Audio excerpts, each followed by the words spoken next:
দর্শক, আপনারা দেখতে পাচ্ছেন যে প্রায় সন্ধ্যা ঘনিয়ে এসেছে, কিন্তু আমাদের বালিয়াকান্দির ঐতিহ্যবাহী যে কুঠির মাঠ যেটাকে বলা হয়, সেই কুঠির মাঠে কিন্তু নিয়মিত এখানে বিভিন্ন খেলাধুলা হয়।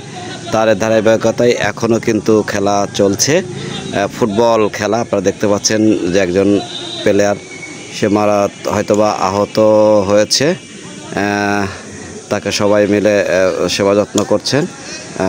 এই বালিয়াকান্দির কুঠির মাঠে একটি চমৎকার একটি জায়গা। এখানে দেখতে পাচ্ছেন যে বিভিন্ন ধরনের খেলোয়াড় রয়েছে, তারা এখন আসলে খেলবে। বেশিরভাগই হচ্ছে এখানকার স্থানীয় যারা রয়েছে। যেটি বলছিলাম যে এই কুঠির মাঠে কিন্তু বিকাল হলে চারপাশ দিয়ে প্রচুর পরিমাণের যারা মানুষ তারা কিন্তু এখানে আসে বসেন, এবং বিকাল হলেই তারা এই জায়গাটি বেছে নেন।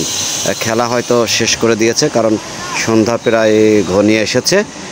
আপনারা যারা বালিয়াকান্দির তারা কিন্তু আপনারা জানেন যে এই কুঠির মাঠটি একটি ঐতিহাসিক একটি মাঠ।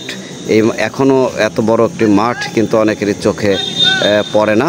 যেটি বলছিলাম যে এখানে কিন্তু অনেকেই আছেন যারা বিকাল হলেই তারা এখানে একটু নিরিবিলি বসে আড্ডা মারেন, গল্প গুজবে মেতে ওঠেন।